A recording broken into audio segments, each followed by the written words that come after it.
I'm using some burnt umber here, painting on my 12 by 10 inch canvas with a large 1-inch flat brush, and I just want to put a base coat on, something to get the painting started and to make this canvas look less intimidating. I'm actually added a little bit of phthalo blue here just to create a little bit more cooler tones, and it's a great way, actually a great opportunity in this first stage just to get warmed up and not worry about what you're going to do, because this is just the start of the painting. So I've used a little bit of brown oxide and now a little bit of red and yellow just to create a little bit more light in the center of the painting. Remember, this is the first stage. You just want to get something on this white canvas. Just to say, all the materials I'll be using and the colours will be in the description below, so check that out. Just click show more or the down arrow. I've allowed my painting to dry. This is the next stage, and I'm just putting some darker tones. In acrylics we work dark to light, so I'm using my flat brush and just putting the dark shapes in. I'm doing this wet on dry, and I'm using the burnt umber, some violet and the phthalo blue, but you could just use black and brown if you wanted to. So I'm just using this dark now. It's not very easy to see because obviously everything's quite dark, but I'm just painting in the general shape of the umbrella. Don't worry about finessing everything at this stage. Just get the basic shapes in and stick to relatively dark tonal values. Try not to overwork your acrylics. When you paint an area, let it dry out.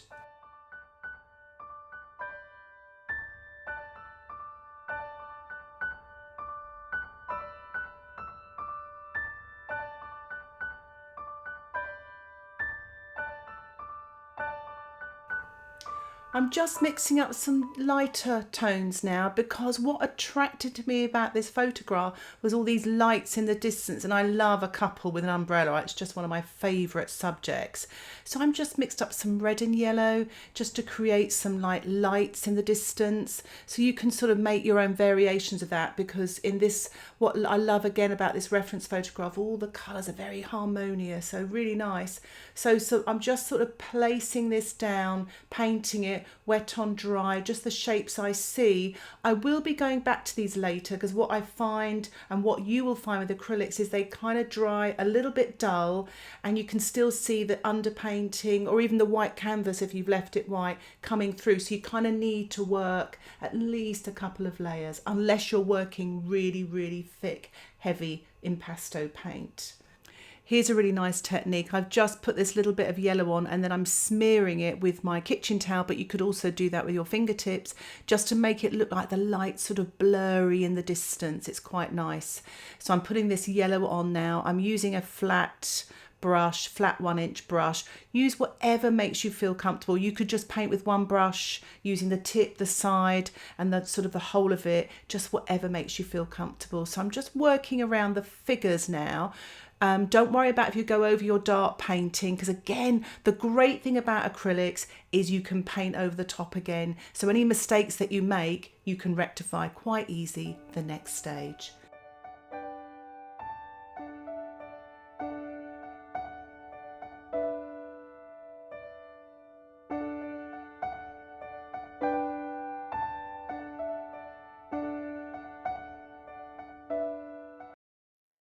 What I'm doing now, the painting has dried off, and I'm just sort of using a smaller brush, little round brush here, just to sort of again finesse the umbrella and the couple. I've actually squeezed out a little bit of black paint because I really want them to stand out as they are standing out in the photograph. I don't tend to mix any water with my acrylics. I use them straight from the tube, nice and creamy. But if you find them a little bit stiff, do add a little bit of water, or you could add a little bit of acrylic medium, whatever suits you. So I'm just painting in the legs now, really sort of taking my time. Again, as I said, it's so great about acrylics. You can go back and you can keep tweaking and changing things, and it sort of takes the pressure off.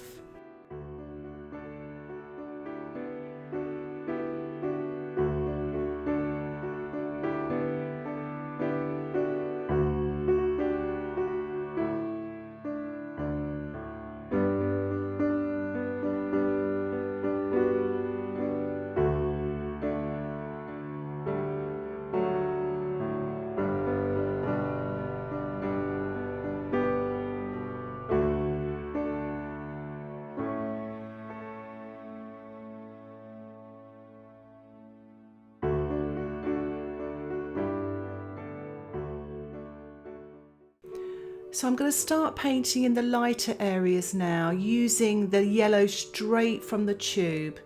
And it's just set, you see how another layer really sort of makes that light sing out almost. So that's why it's important to build up layers. So really when you're actually working at the beginning stage, you can relax a little bit because you know you're going to be building up. So don't put that pressure on yourself to make the painting perfect. Keep loose, see what happens. It's so much more enjoyable that way.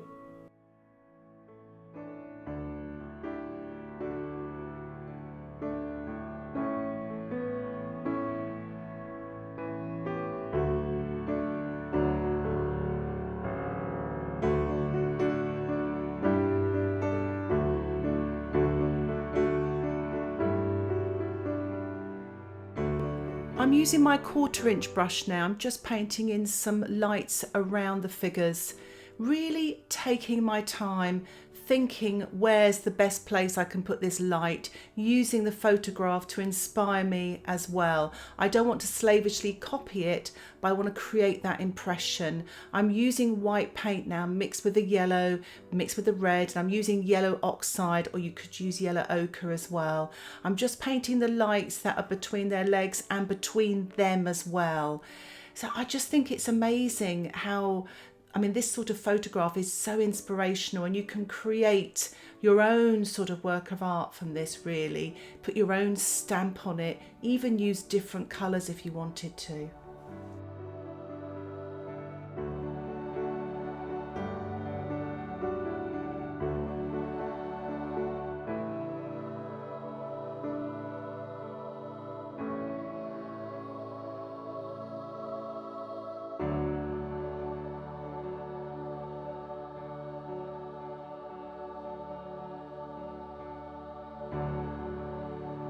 As you saw there with the reflections, I kept it really nice and simple, just a few little brush strokes going horizontally across that area in the foreground. And now I'm putting this lovely yellowy light that's coming down, again using the photograph as a piece of a source of inspiration. It's amazing when you put white paint on how it just brings the whole thing to life. This painting is so impressionistic, almost abstract. You can just put these marks on. So as a beginner, you could just have fun creating marks. Don't worry too much about the people. You could even trace them if you needed to. But just having a go, mixing some colours, keeping the colours quite harmonious is such good fun to do.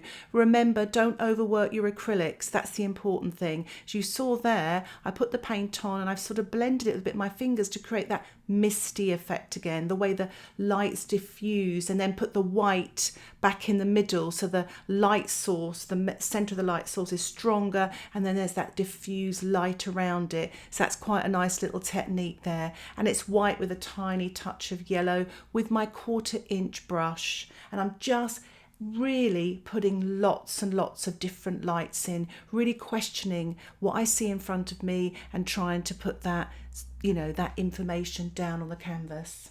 One of the important things to point out is mark making. As you see, I've got lots of different sort of marks there, sort of little sort of stubby little short dots, and sort of more sweeping marks, more squared shaped marks.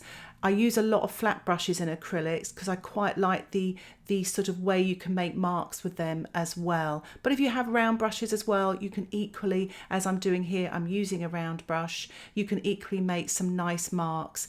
But a lot of the times you work large to small, so you paint your biggest marks and shapes first and you work smaller. As you saw there, I rinsed my brush. Always continually rinse your brush and take the excess water off your brush afterwards, otherwise that water that's in the brush will dilute the acrylics and you get more of a watery wash.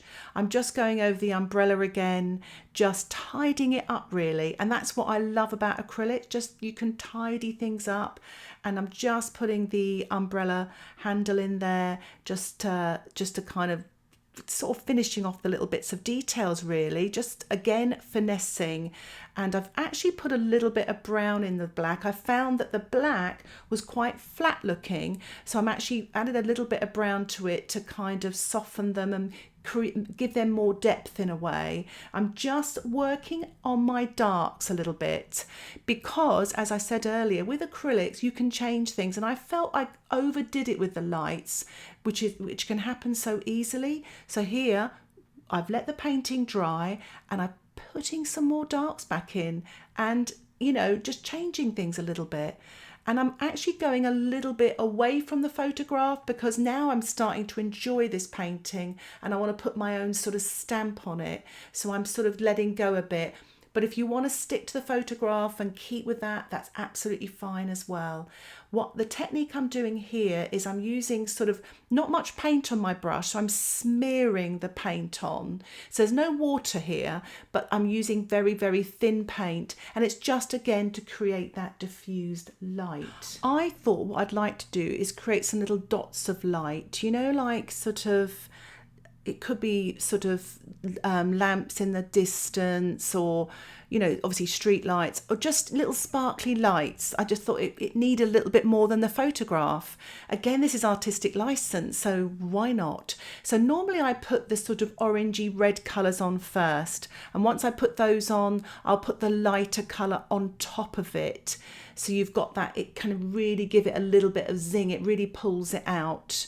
And as you can see there, I've smeared a little bit more of this sort of very dry brush effect to give that diffuse light. So I'm using the flat brush to do that, and it's quite a nice effect. It's just to make them look like they're just walking into the light almost, all those street lights, and to create that lovely atmospheric effect as well.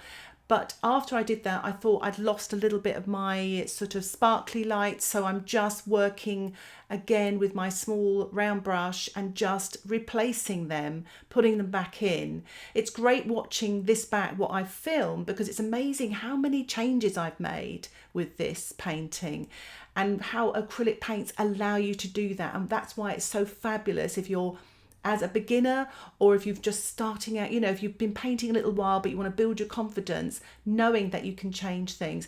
And I've decided to change the lady's head. In the photograph it does look like she's wearing a hood, but I decided to just go without a hood and just put some long dark hair in.